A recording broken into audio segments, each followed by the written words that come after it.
kami dari kelompok 4. Saya Reja. Nama panjangnya itu Reja Deputra. Nah, kalau yang ini nih, ini Uun. Dia itu dari Kalimantan. Ini Sondra dari Kebumen. Dan ini Arlin. Nah, satunya lagi Mbak Mili. Nah, dan ini sebagai kameramen ada Isna. Oke, sekarang kita lagi di lahan yang maha pecah banget. Keren, ini lagi di lahannya Pak Heri. Pak Heri itu cuma warga, tapi warganya itu ngetok banget kan. Jadi ini ada lahannya tuh, lihat kan. Jadi hamparannya itu begitu indah, begitu keren banget, begitu pecah kan. Nah, ini di sini makin rock and roll nih. Di sini ada apa namanya, ketela ya. Ketela rambat. Oh, ini lahannya luas macam-macam.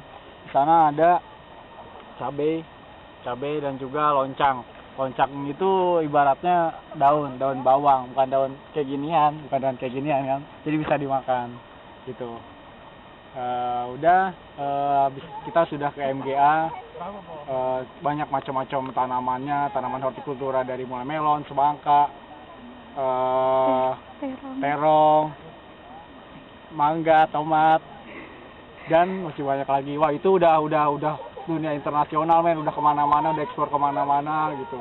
Udah macam-macam varietas yang ditemukan seperti itu. Oke, terima kasih.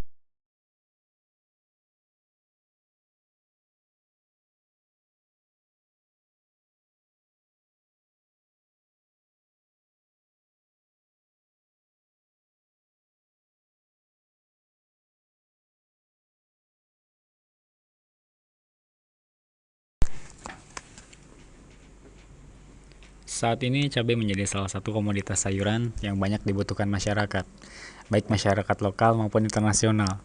Setiap harinya permintaan akan cabai semakin bertambah seiring dengan meningkatnya jumlah penduduk di berbagai negara.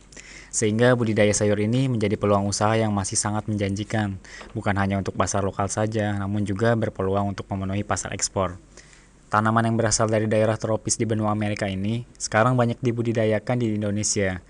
Potensi bisnis cabai yang cukup menguntungkan, menarik minat para petani di daerah dataran tinggi, dataran rendah, hingga daerah pesisir pantai untuk membudidayakan sayuran ini. Beberapa daerah penghasil cabai di Indonesia antara lain ada Banten, Cianjur, Tasik, Brebes, Medan, Padang, Tapanuli Utara, Lombok, serta beberapa daerah lainnya.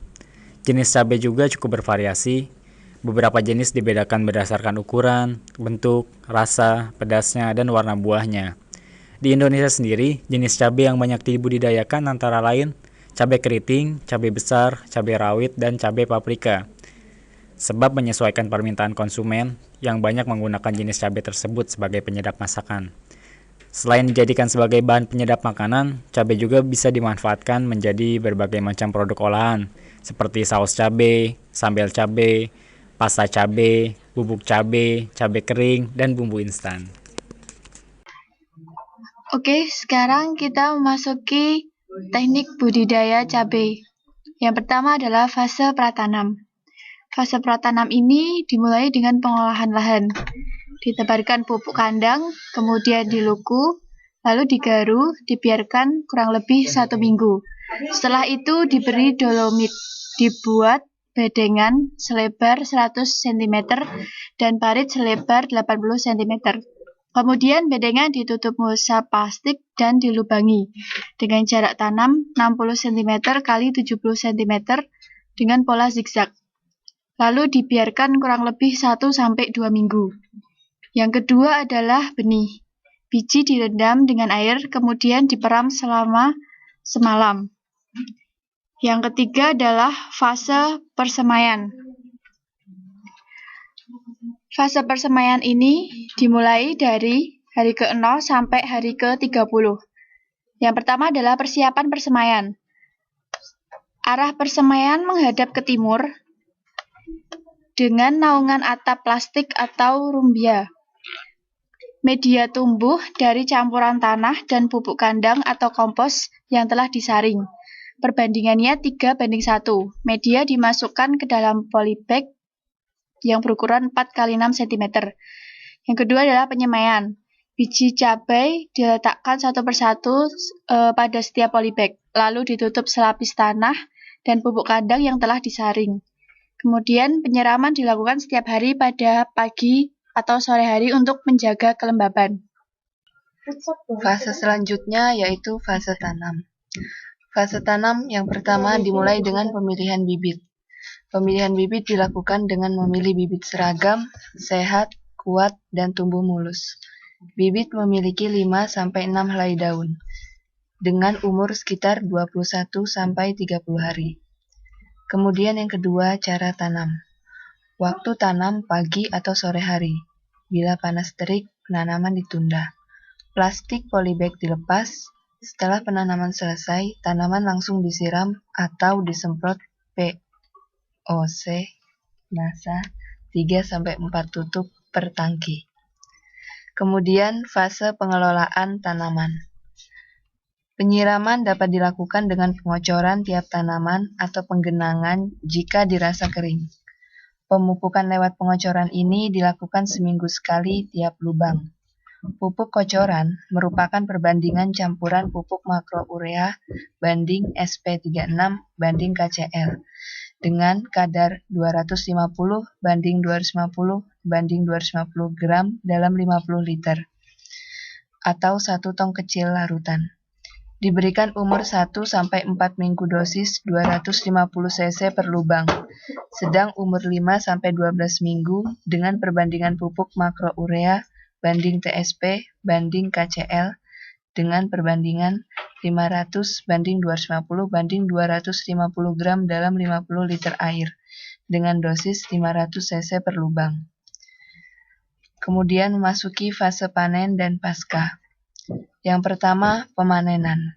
Panen pertama dilakukan sekitar umur 60-75 hari. Panen kedua dan seterusnya 2-3 hari dengan jumlah panen bisa mencapai 30-40 kali atau lebih, tergantung ketinggian tempat dan cara budidayanya. Setelah pemetikan ketiga disemprot dengan pupuk dengan perbandingan seperti di atas, dosis 500 cc per pH. Kemudian masuki cara panen. Buah dipanen tidak terlalu tua, dengan tingkat kematangan sekitar 80-90%. Pemanenan yang baik dilakukan pada pagi hari setelah embun kering. Penyortiran dilakukan sejak di lahan dan simpan di tempat yang teduh. Pengamatan hama dan penyakit. Untuk yang pertama, penyakit. Rebah semai atau dumping off. Gejalanya tanaman terkulai karena batang busuk, disebabkan oleh cendawan Pythium sp dan Rhizotonia sp. Cara pengendaliannya yaitu tanaman yang terserang dibuang bersama dengan tanah, mengatur kelembapan dengan mengurangi naungan dan penyiraman. Jika serangan tinggi, siram dengan GLIO 1 sendok makan, kurang lebih 10 gram per 10 liter air. Embun bulu ditandai adanya bercak klorosis dengan permukaan berbulu pada daun atau kotil yang disebabkan cendawan Peronospora parasitica. Cara mengatasinya yaitu seperti penyakit rebah semai. Untuk kelompok virus, gejalanya pertumbuhan bibit terhambat dan warna daun mosaik atau pucat. Gejala timbul lebih jelas setelah tanaman berumur lebih dari 2 minggu. Cara mengatasi yaitu dicabut dan dibakar, disemprot vektor virus dengan BVR atau Pestona.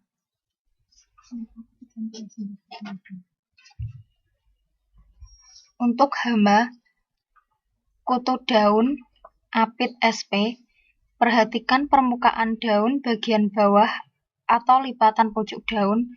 Biasanya kutu daun persik bersembunyi di bawah daun. Pijit dengan jari koloni kutu yang ditemukan. Semprot dengan BVR atau Pestona.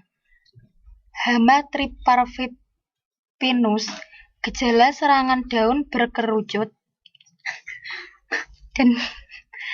dan bercak klorosis karena cairan daun diisap.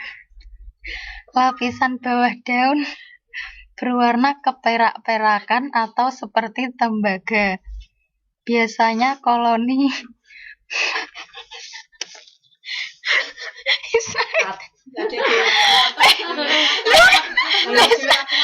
Ismail kayak termasuk.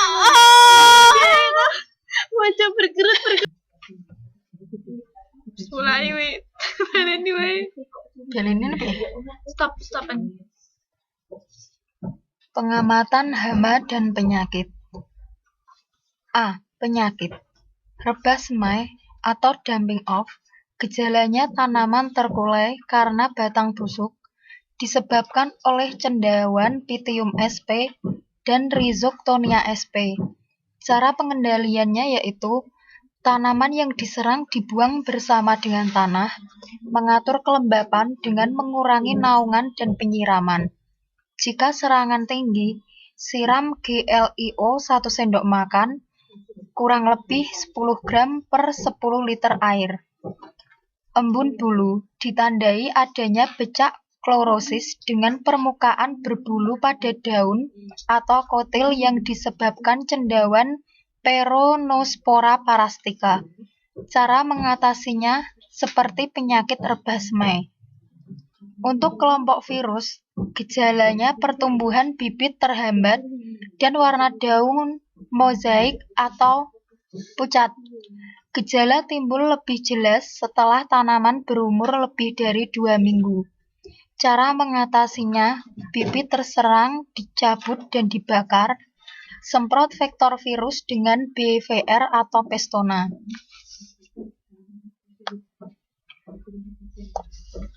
B. Hama. Kutu daun Aphid sp. Perhatikan permukaan daun bagian bawah atau lipatan pucuk daun.